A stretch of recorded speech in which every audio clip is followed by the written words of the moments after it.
Bienvenido, bienvenida a Lecciones de Vida. Gracias por acompañarnos. Los cristianos fieles primitivos y medievales se caracterizaron no solo por su fidelidad individual a Dios y a su palabra, sino también por la postura pública que adoptaron al proclamar los principios del reino de Dios y de la salvación. Esta semana seguimos siendo testigos de la posición de la Iglesia del lado de Dios en el gran conflicto a lo largo de periodos de la Edad Media y también durante la Reforma. Durante este tiempo, los primeros reformadores y líderes de la Iglesia se inspiraron en el ejemplo de Cristo y los apóstoles, así como en mártires como Policarpo. Sin embargo, esta era de reformas no comprende un periodo ordinario de persecución, más bien constituye un periodo profético de 1260 años que abarca desde el año 538 a 1798. Durante esa época, numerosos cristianos como los valdenses, albigenses, hugonotes, Wycliffe, Hus, no solo sufrieron persecución a mano de los enemigos de Dios, sino que pasaron a la ofensiva contra la fuerza de las tinieblas espirituales. Y las armas de su ofensiva no derivaron de su propia fuerza, visión o sabiduría. Estos defensores de la fe tampoco montaron un ataque contra las fuerzas del mal con estrategias militares astutamente ideadas, no. Más bien, la misión de los verdaderos cristianos y el secreto de su poder consistía en el descubrimiento, el amor y la proclamación de la palabra de Dios sin importar el costo. Entonces, como ahora, las tinieblas espirituales retroceden ante la proclamación de la palabra de Dios, que ilumina al mundo con esperanza y amor. Ve por tu Biblia. En un minuto regreso.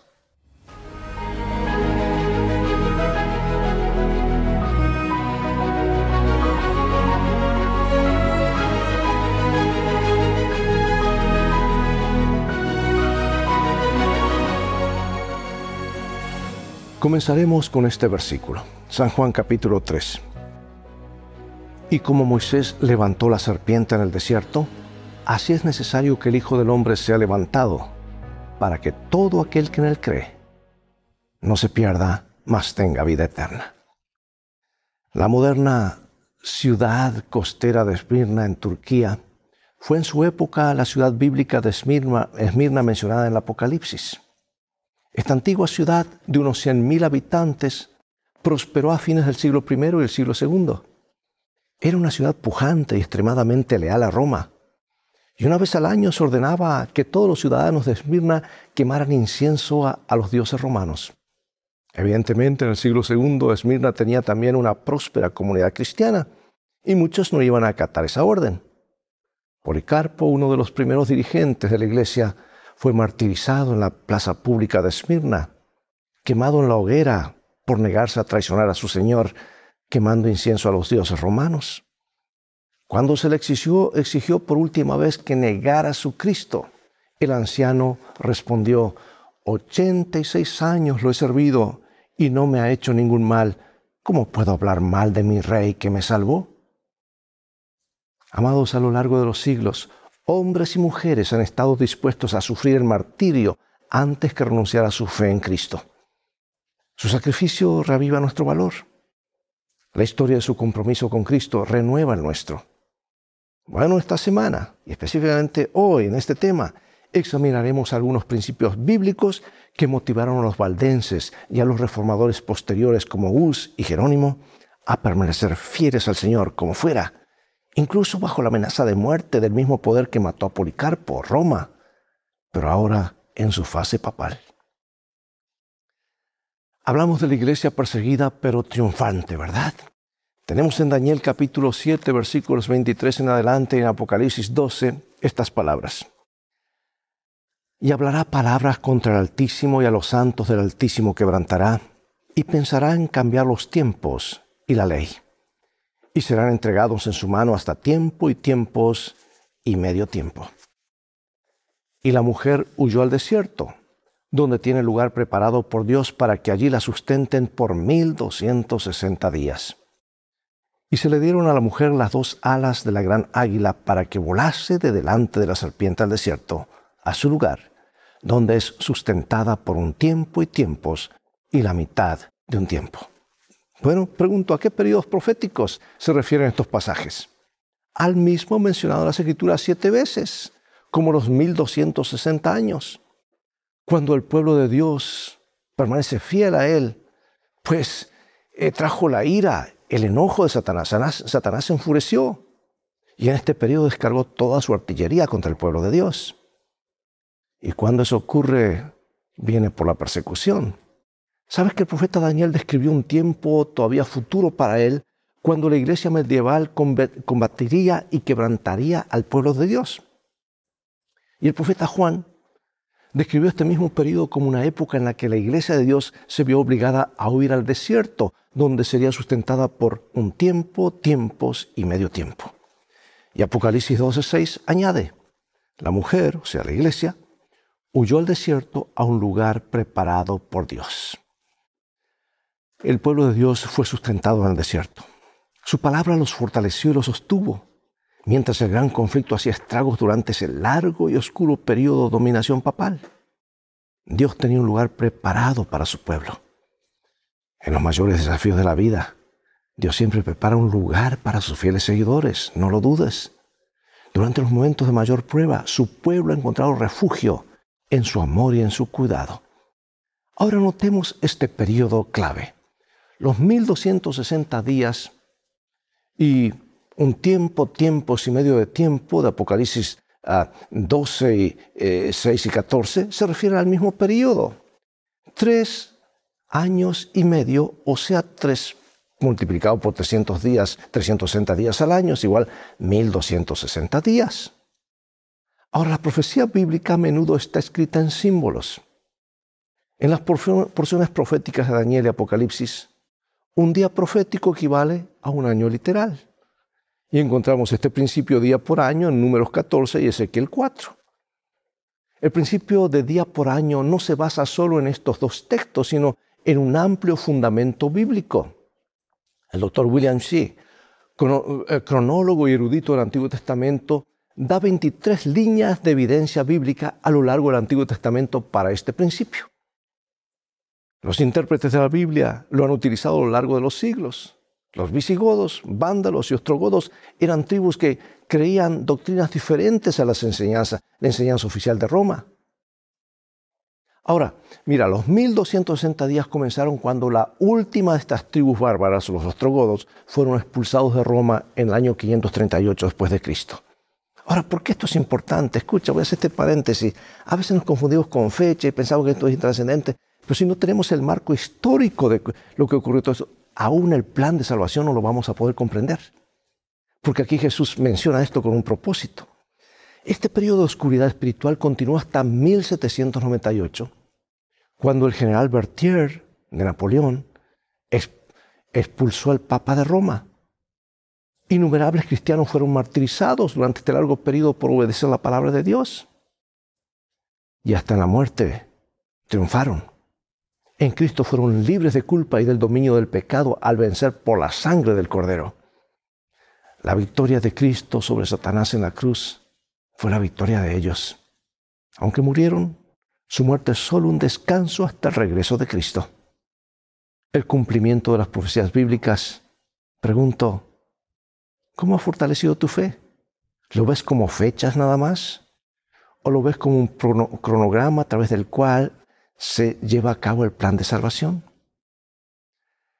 Vamos a ver aquí cuál es la advertencia y cómo se aplicó a la iglesia cristiana posterior. Vamos al libro de Judas, capítulo 1. Amados, por la gran solicitud que tenía de escribiros acerca de nuestra común salvación, me ha sido necesario escribiros exhortándoos que contendáis ardientemente por la fe que ha sido una vez dada a los santos. Porque algunos hombres han entrado encubiertamente, los que desde antes habían sido destinados para esa condenación, hombres impíos, que convierten en libertinaje la gracia de nuestro Dios y niegan a Dios el único soberano y a nuestro Señor Jesucristo. Bueno, el libro de Judas se escribió en algún momento antes del año 65 después de Cristo. Para los cristianos fieles dice, santificados en Dios el Padre y guardados por Jesucristo. Y exhortaba a estos fieles creyentes a contender por la fe que una vez fue confiada a los santos. ¿Por qué? Porque se habían infiltrado algunos hombres que convertían en libertinaje la gracia de nuestro Dios. ¿Y sabes que esta amonestación tuvo aún más significado para los creyentes de la Edad Media? Después de que las prácticas paganas inundaron la iglesia y las tradiciones humanas pusieron en juego la palabra de Dios. Durante muchos siglos hubo pueblos como los valdenses que defendieron las verdades de las Escrituras. Creían que Cristo era su único mediador y la Biblia su única fuente de autoridad. Mira lo que comenta mi autora favorita, dice así en el libro El conflicto de los siglos. En todas las edades hubo testigos de Dios, hombres que conservaron su fe en Cristo como único mediador entre Dios y los hombres, que reconocían la Biblia como única regla de su vida y santificaban el verdadero día de reposo.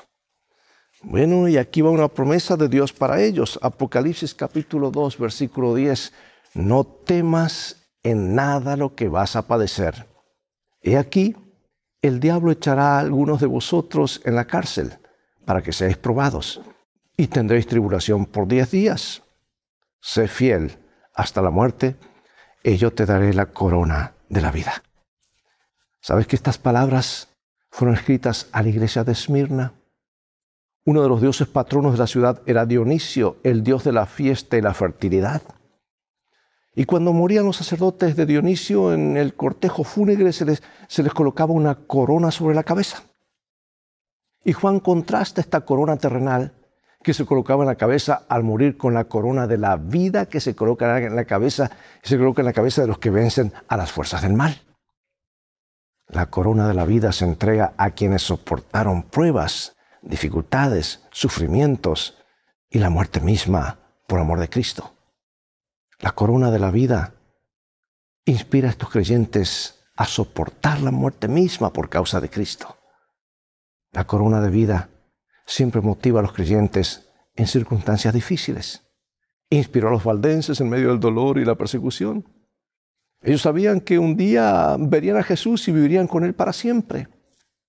Amigo, amiga, la corona de la vida también nos habla a nosotros. Quizás ahora pasemos por pruebas, pero nos espera la corona de la vida si mantenemos nuestros ojos fijos en Jesús. Pregunto, ¿qué te anima en tiempos difíciles? ¿Qué te asusta? ¿Qué promesas puedes reclamar para estos momentos? Y esta que leímos es una de ellas. Ahora mira, una de las características distintivas de los valdenses, también los hugonotes, los albigenses, y de cada uno de los reformadores era su absoluta lealtad a Dios, su obediencia a la autoridad de las Escrituras y su compromiso con la supremacía de Cristo, no la del papado. Su mente estaba saturada de historias de fe y valor del Nuevo Testamento. Con Pedro y los apóstoles pueden decir, es necesario obedecer a Dios antes que a los hombres. También comprendieron la admonición de Pablo. Por lo demás, hermanos míos, fortalezcanse en el Señor y en el poder de su fuerza. Se tomaron a pecho el consejo de Jesús, retén lo que tienes para que ninguno tome tu corona. Y en lugar de someterse a las tradiciones de la iglesia romana, estos hombres y mujeres de fe tuvieron el valor de defender las verdades de la palabra de Dios. Los valdenses fueron uno de los primeros grupos en disponer de la Biblia en su propio idioma. Jean Leger, copista valdense de la Biblia, escribió un conmovedor relato de su trabajo de copia manual de la Biblia, la copia todo a mano, que contiene información de primera mano de su trabajo, incluyendo dibujos. Los valdenses copiaban en secreto las Escrituras en sus comunidades montañosas del norte de Italia y el sur de Francia. Los padres instruían a sus jóvenes a una edad temprana, quienes memorizaban grandes porciones de las Escrituras. Los equipos de copistas bíblicos trabajaban juntos para copiar laboriosamente la Biblia. Y muchos de estos jóvenes valdenses viajaban por toda Europa como mercaderes compartiendo las verdades de las Escrituras en forma discreta. Algunos se matriculaban en universidades y cuando surgía la oportunidad, compartían porciones de las Escrituras con sus compañeros de estudio. Y guiados por el Espíritu Santo, en el momento oportuno, cuando percibían receptividad por parte de algún buscador honesto, regalaban porciones selectas de sus preciosos pasajes de las Escrituras. Claro, muchos pagaron con la vida su fidelidad y devoción. Y aunque los valdenses no entendían claramente todas las enseñanzas bíblicas, conservaron la verdad de la palabra de Dios durante siglos, compartiéndola con las demás. ¿Por qué? Porque la senda de los justos es como la luz de la aurora, que va en aumento hasta llegar el día perfecto o el pleno día. Y Salomón compara el camino por el que Dios conduce a sus hijos como con un sol que se eleva cada vez más. Si Dios simplemente pulsara un interruptor cósmico y el sol brillara al instante con todo su resplandor, nos cegaría.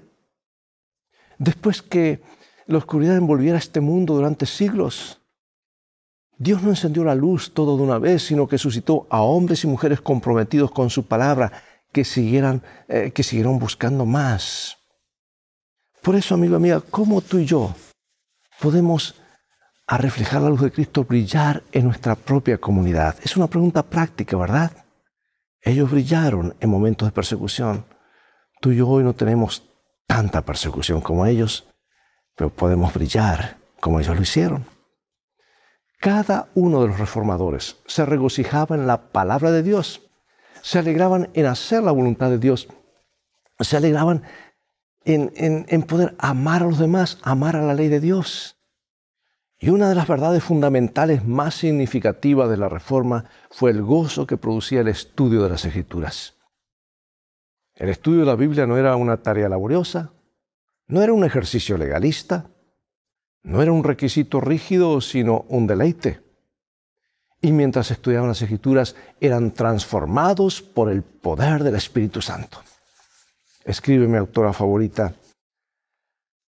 el carácter de Wycliffe es un testimonio del poder educador y transformador de las Santas Escrituras.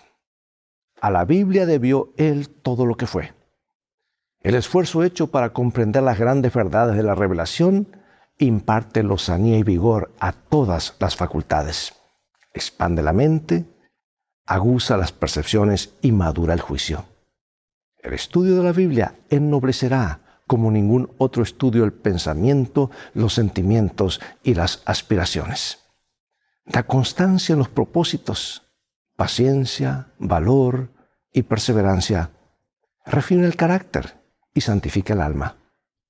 Un estudio serio y reverente de las Escrituras, al poner la mente de quienes se dedicaron a él en contacto directo con la mente del Todopoderoso, daría al mundo hombres de intelecto más robusto y más activo, como también de principios más nobles que los que puedan resultar de la más hábil enseñanza de la filosofía humana. Es muy claro lo que dice, ¿verdad? Palabras claves, contundentes, pero reales. Y en esta línea de pensamiento, veamos qué consejo dio el apóstol Pablo a Timoteo en lo referente a compartir la palabra de Dios. Aquí está la segunda carta a Timoteo. Tú pues, hijo mío, esfuérzate en la gracia que es en Cristo Jesús. Lo que has oído de mí ante muchos testigos, esto encarga a hombres fieles que sean idóneos para enseñar también a otros. Tú pues, sufre penalidades como buen soldado de Jesucristo. La verdad de la palabra de Dios y el gozo de la salvación en Cristo llenaban tanto el corazón de los reformadores que tenían que compartirla. Juan Wycliffe dedicó su vida a traducir la palabra de Dios al inglés solo por dos razones. El Cristo viviente lo transformó mediante la palabra y el amor de Cristo lo motivó a compartir con los demás lo que había aprendido con otros. Antes de Wycliffe había muy poco de la Biblia en inglés. Y aunque falleció antes que Roma llegara a él, sin inmutarse, el papado desenterró sus restos, los quemó y arrojó sus cenizas a un río. Pero así como el agua dispersó esas cenizas, así también la palabra de Dios, el agua de vida, se extendió a lo largo y ancho como resultado de su obra. Así lo usó Dios. Él fue llamado el lucero de la Reforma. Ahora veamos cómo vivieron los creyentes de la Edad Media la realidad del gran conflicto. Este principio lo encontramos en el libro de Hebreos, capítulo 2. Así que por cuanto los hijos participaron de carne y sangre, él también participó de lo mismo para destruir por medio de la muerte al que tenía el imperio de la muerte, esto es, al diablo, y librar a todos los que por el temor de la muerte estaban durante toda la vida sujetos a servidumbre. ¿Qué era lo que animaba a los fieles valdenses durante las horribles persecuciones que enfrentaron? ¿Qué le dio valor a Hus, a Jerónimo, a Tyndale, a Latimer y a los mártires de la Edad Media para enfrentar las llamas y la espada? La fe en las promesas de Dios. Creyeron en la promesa de Cristo, porque yo vivo, ustedes también vivirán. La fuerza de Cristo les bastaba para las mayores pruebas de la vida. Incluso hallaban el gozo en participar de los sufrimientos de Cristo. Y su fidelidad era un poderoso testimonio para el mundo. Miraban más allá del presente hacia el futuro. Sabían que gracias a la resurrección de Cristo, la muerte era un enemigo derrotado. Para estos hombres y mujeres valientes, el dominio de la muerte se había roto. Se aferraron a las promesas de la palabra de Dios y salieron victoriosos. Dice San Juan lo siguiente: de cierto os digo, el que oye mi palabra y cree al que me envió tiene vida eterna y no vendrá condenación, mas ha pasado de muerte a vida. Les dijo Jesús: yo soy la resurrección y la vida. El que cree en mí, aunque esté muerto, vivirá. Y este es el testimonio, que Dios nos ha dado vida eterna, y esta vida está en su Hijo. El que tiene al Hijo, tiene la vida. El que no tiene el Hijo de Dios, no tiene la vida. Estas cosas os he escrito a vosotros que creéis en el nombre del Hijo de Dios, para que sepáis que tenéis vida eterna, y para que creáis en el nombre del Hijo de Dios. Hermosas palabras, ¿no te traen seguridad? ¿Cómo nos ayudan estas palabras en las pruebas que tenemos cada día? Juan Hus no vaciló ante la prisión, la injusticia y también frente a la muerte. Él no vaciló. Languideció en la cárcel durante meses. El frío y la humedad le provocaron una fiebre que estuvo a punto de acabar con su vida. Sin embargo, se escribió acerca de él: el Señor lo sostuvo con su gracia. Durante las semanas de padecimiento que sufrió antes de su muerte, la paz del cielo inundó su alma. Escribo esta carta, decía un amigo, en la cárcel y con la mano encadenada, esperando que se cumpla mañana mi sentencia de muerte. En el día aquel en que por la gracia del Señor nos encontraremos otra vez gozando de la paz deliciosa de ultratumba, sabrás cuán misericordioso ha sido Dios conmigo y de qué modo tan admirable me ha sostenido en medio de mis pruebas y tentaciones. Esto está en Bonne Chose, capítulo 3, versículo 74. En la oscuridad de su calabozo previó el triunfo de la fe verdadera. La amonestación del apóstol Pablo nos habla con mayor relevancia en la actualidad, ¿verdad? Mantengamos firme la esperanza que profesamos sin fluctuar, que fiel es el que prometió, o el que lo prometió. Así como las promesas de Dios sostuvieron a su pueblo en el pasado, también nos sostienen a nosotros hoy. Amados, ¿qué significaría perder todo por Cristo? ¿Qué perdemos realmente en definitiva? ¿Qué lecciones podemos aprender de los valdenses y de los reformadores que pueden sostenernos en el conflicto final de esta tierra? Bueno, finalizó, el tiempo se nos ha ido con esta hermosa cita que nos dice así el libro El conflicto de los siglos. Si bien es verdad que Dios se dignó iluminar a estos sus siervos derramando sobre ellos raudales de luz que les revelaron muchos de los errores de Roma, también lo es que ellos no recibieron toda la luz que debía ser comunicada al mundo. Por medio de estos hombres, Dios sacaba a sus hijos de las tinieblas del romanismo, pero tenían que arrostrar muchos y muy grandes obstáculos, y Él los conducía por la mano paso a paso según lo permitían las fuerzas de ellos. No estaban preparados para recibir de pronto la luz en su plenitud. Ella los habría hecho retroceder como habrían retrocedido con la vista herida los que acostumbrados a la oscuridad recibieran la luz del mediodía. Por consiguiente, Dios reveló su luz a los guías de su pueblo poco a poco, como podía recibirla este último. De siglo en siglo otros fieles obreros seguirían conduciendo a las masas y avanzando cada vez más en el camino de las reformas.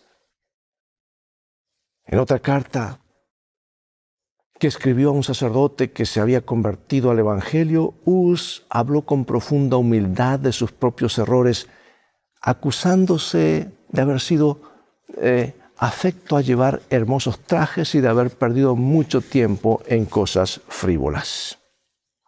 Y añadía después estas conmovedoras amonestaciones: que tu espíritu se preocupe de la gloria de Dios y de la salvación de las almas, y no de las comodidades y bienes temporales. Cuida de no adornar tu casa más que tu alma, y sobre todo cuida del edificio espiritual. Sé humilde y piadoso con los pobres. No gastes tu hacienda en banquetes, ni te perfecciones, si no te ascienden sus propiedades. Temo que seas severamente castigado como lo soy yo. Amados, palabras que nos hablan de personas que estuvieron dispuestas a darlo todo, por amor a Jesús, por amor a su palabra, por aquel que le dio todo por ellos. ¿Qué menos podemos hacer nosotros que rendir nuestra vida a Dios? Acompáñame en oración. Oh Padre Celestial, hemos estudiado estos ejemplos maravillosos que nos inspiran fidelidad, nos inspiran a tomar esa antorcha. Ellos se sacrificaron, fueron fieles aún hasta la muerte. Sabemos lo que les espera, lo que tú has prometido, la corona que es vida, la corona de la vida eterna. Queremos nosotros también, al tomar esta antorcha, ser fieles a ti. Bendícenos. Sabemos que lo harás, porque lo pedimos en el nombre de Jesús. Amén. Bien, amados, es todo el tiempo que tenemos por hoy. Ha llegado el momento de despedirnos y será hasta un próximo programa de la serie Lecciones de Vida. Invita a otros a sintonizar este canal y transfórmate tú mismo en un canal de bendiciones. Dios te bendiga y recuerda, tú vales mucho para Jesús. Él te ama más de lo que puedes imaginar. Y en el viaje de la vida las cosas van a terminar bien si haces de la Biblia tu GPS y a Jesús como tu guía. Maranata.